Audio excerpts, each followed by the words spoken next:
शिव महापुराण प्रथम खंड अध्याय 4 ब्रह्मा जी द्वारा शिव जी के सगुण रूप की प्रशंसा। इतनी कथा सुनाकर सूत जी ने कहा, हे शौनकादि ऋषियों, नारद जी का यह प्रश्न सुनकर ब्रह्मा जी ऐसे प्रेम मग्न हुए कि उनकी आंखों से अश्रुधारा बह निकली। उन्हें तन मन स्त्री पुत्र घर द्वार आदि किसी की भी कुछ ध्यान न रहा।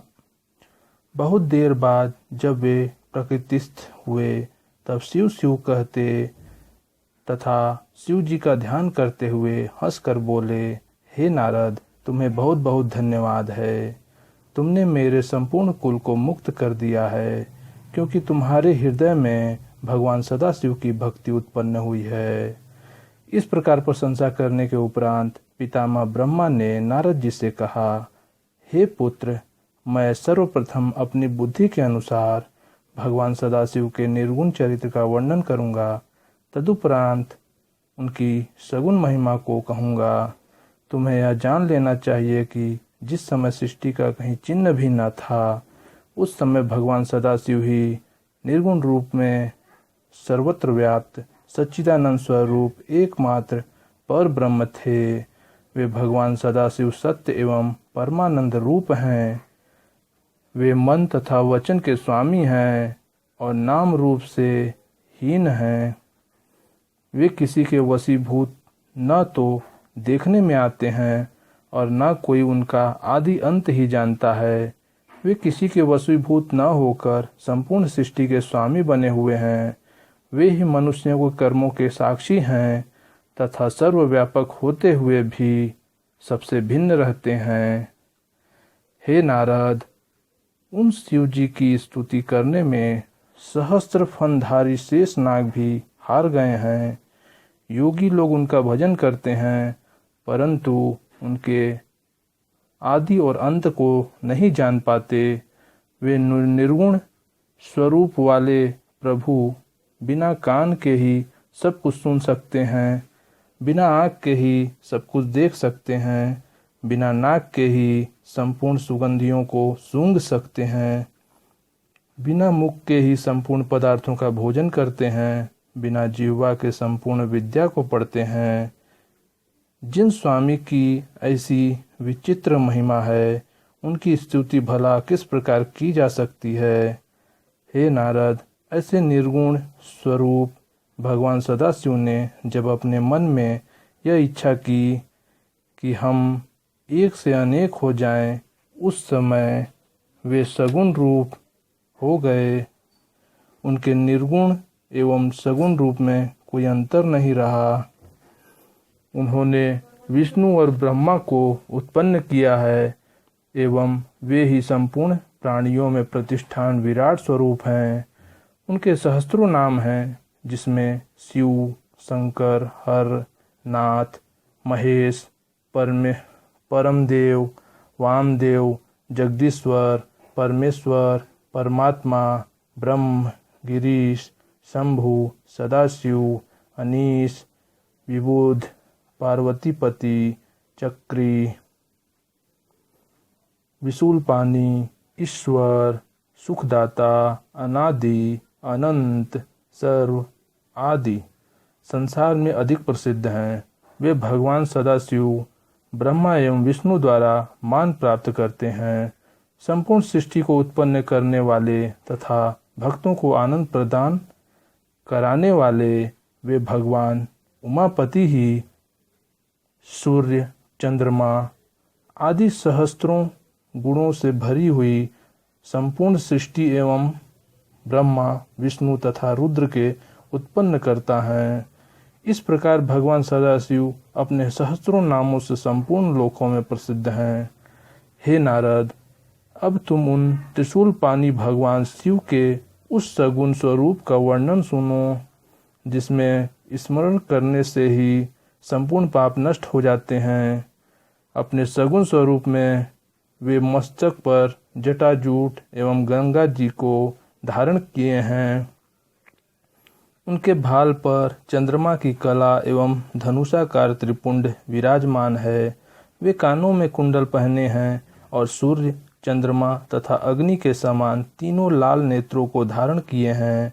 उनका प्रभातकालीन सूर्य के समान पहला मुख पूर्व दिशा की ओर रहता है तथा उनका दूसरा मुख दक्षिण दिशा की ओर।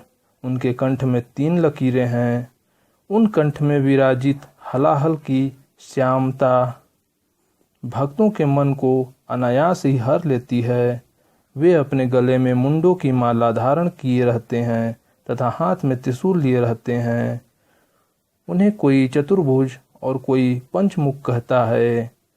कईयों ने उन्हें 10 भुजाधारी भी कहा है। वे अपने उन हाथों में भिन्न भिन्न प्रकार के शस्त्र लिए रहते हैं। उंगलियां भी सुकोमल एवं अरुण प्रभा युक्त है। ऐसे संपूर्ण कलाधारी भगवान सदाशिव के पवित्र स्वरूप का स्मरण बड़े बड़े तपस्वी तथा मुनिजन निश्चल भाव से किया करते हैं। हे नारद, जिस प्रकार शिव जी के अनेकों स्वरूप हैं, उसी प्रकार उनका ध्यान धरने की क्रिया भी असंख्य है, परंतु उन्हें जानने वाले बहुत कम लोग ही पाए जाते हैं। भगवान सदाशिव की महिमा स्वरूप तथा नामों की कोई गिनती नहीं हो सकती। वेदों का नाम भी न जानने वाले गज और गणिका जैसे असंख्य महापापी मूर्खों ने जो मुक्ति प्राप्त की, उनका एकमात्र कारण यही है कि उन पर भगवान श्री त्रिशूल पानी ने स्वयं ही कृपा कर दी थी। ऐसे दयालु गिरजापति की महिमा का वर्णन कौन कर सकता है। हे नारद, भगवान सदाशिव ने ही अपने आनंद के निमित्त शक्ति को प्रगटा था, अर्थात भगवान त्रिशूल पानी के तेज द्वारा ही महाशक्ति का जन्म हुआ है। उस महाशक्ति का जो स्वरूप है वह मैं तुम्हें बताता हूँ। वे देवी 16 श्रृंगार किए हुए है। उनका शरीर श्याम कमल के समान कोमल है। उनके केश घुंघराले तथा कृष्ण वर्ण के हैं। उन शक्ति स्वरूपा देवी के ऐसे अनुपम स्वरूप का ध्यान धरकर भक्तों को अत्यंत प्रसन्नता की प्राप्ति होती है। हे नारद, भगवान सदाशिव ने उस परम शक्ति को श्याम रूप में उत्पन्न किया, परंतु अनेकों भक्त उन्हें गौरव वर्ण अथवा सोने के समान रंग वाली कहकर उनका स्मरण एवं ध्यान करते हैं।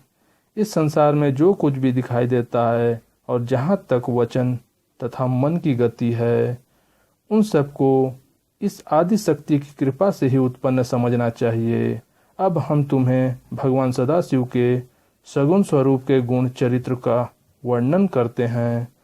हे नारद, भगवान सदाशिव को पर ब्रह्म एवं भगवती उमा को परम शक्ति समझना चाहिए। सर्वप्रथम भगवान सदाशिव ने उमा